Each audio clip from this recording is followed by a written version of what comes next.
عمل سے زندگی بنتی ہے، جنت بھی جہنم بھی۔ اور یہ خاکی اپنی فطرت میں نہ نوری ہے نہ ناری ہے، ان میں سے کچھ نہیں۔ یہ نہیں کہا گیا ہے کہ عالم جنت میں جائے گا، علم سے جنت میں جائے گا، عمل سے جائے گا۔ اور وہ قرآن شریف میں 299 جگہ پر یہ لکھا ہوا ہے تعلمون یعملون تعملون یعملون۔ تو کیا اس سے اللہ نے لکھ دیا ہے کہ علم نہ رکھو عمل نہ رکھو؟ اگر ان دونوں کو جوڑو گے نہیں تو تم نہیں پہنچ سکتے پیارے۔ یہ قرآن کا کہنا ہے، ارے میرا کہنا نہیں ہے، یہ خدا نے اپنے قرآن میں لکھ دیا ہے۔ وہ کہتا کہ ما خلقت الجن والانس لیعبدون ولا تقولوا اف لهما قولوا قولا لینا۔ اور میرے استاد ترجمہ کرتے تھے اور کہتے تھے وہ اگر ڈانٹا تو وہ بھی نہ کرو اور اسے دلروی بات کرو، پیاری پیاری بات کرو۔ اماں کیا ضرورت ہے، اماں کیا چاہتی ہے، اماں کیا پریشانی ہے، اماں کیا تکلیف ہے، اتنی محبت سے کہو کہ ان کی آنکھ سے آنسو نکل آئے، خدا کے سامنے یہ جان نکال کے رکھ دو۔ حضرت جبریل تشریف لائے اور حضور صلی اللہ علیہ وسلم نے سینے پر پاؤں رکھا تو آپ نے کہا آمین، پھر پاؤں رکھا تو پھر فرمایا کہ آمین، پھر فرمایا تو کہا کہ آمین۔ تو صحابہ کرام رضی اللہ تعالیٰ عنہ نے پوچھا کہ اللہ کے حضور کیا بات تھی کہ آپ آمین کہتے؟ کہنے لگے حضرت جبریل آئے تھے، 3 بات بتایا، وقت کم ہے، میں صرف اس بات کو دہراتا ہوں جو حضرت مولانا نے کہا کہ اگر تمہارے والدین یا دونوں میں سے کوئی اگر زندہ ہو، اگر تم ان کی خاطر نہ کی، ان کو خوش نہیں کیا تو تم عمر پر لعنت ہو۔ یہ حضرت جبریل صلی اللہ علیہ وسلم کی دعا ہے اور حضور صلی اللہ علیہ وسلم نے آمین کہا ہے، دونوں اپنی جگہ پر ہیں۔ آج میں گھر سے نکلا تھا تو میری اہلیہ نے کہا تھا کہ کہاں جا رہے ہو؟ تو میں نے کہا بھائی دل سے میں جا رہا ہوں۔ کہنے لگی آپ نے کوئی تیاری نہیں کی، اس مطلب کیا بات ہے؟ تو میں نے کہا کہ آج محضر کھاؤں گا، تیار کیا ہوا کھانا نہیں کھاؤں گا، جو مجھے ملا وہ میں سنا دوں گا۔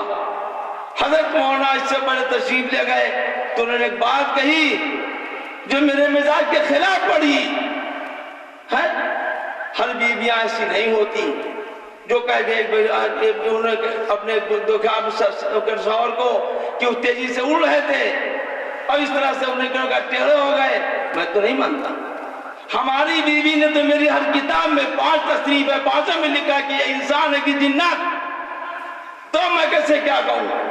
اور آج جو بات اس نے کہی ہے قسم خدا کی، وہ ساری باتیں یہاں پر کہی گئی ہیں۔ حضرت مولانا نے اسی بات کہہ دیا کہ جیسے جلوس عام ہے، تمام باتیں عام ہیں، تقریریں عام ہیں، اس کا بحران ہے، لیکن عمل کہاں چلا گیا؟ اڑا لے جائے گی آندھی تو پھر پچھتائے گا مالی، ابھی خاکے چمن کی قدر پہچانی نہیں جاتی۔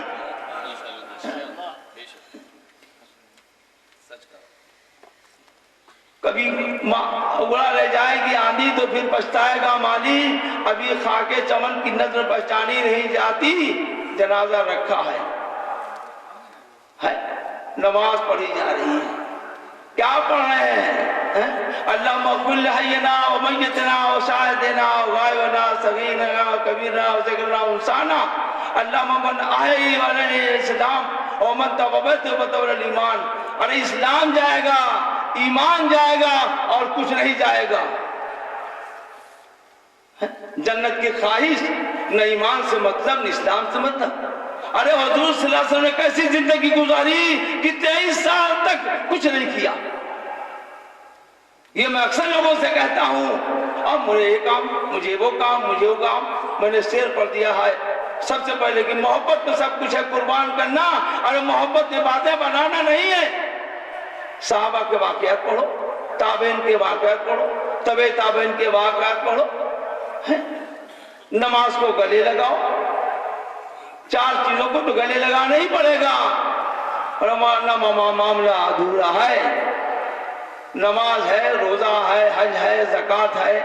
اے مسلمانوں، ابھی ویزا بنا ہے، تمہارا پاسپورٹ نہیں بنا ہے، اور تم بغیر پاسپورٹ کے وہاں نہیں پہنچ سکتے ہو۔ بتا رہا ہوں، پاسپورٹ یہی سب ہے۔ آج کل آپ جانتے ہیں پاسپورٹ کے لیے کتنی پریشانیاں ہو رہی ہیں۔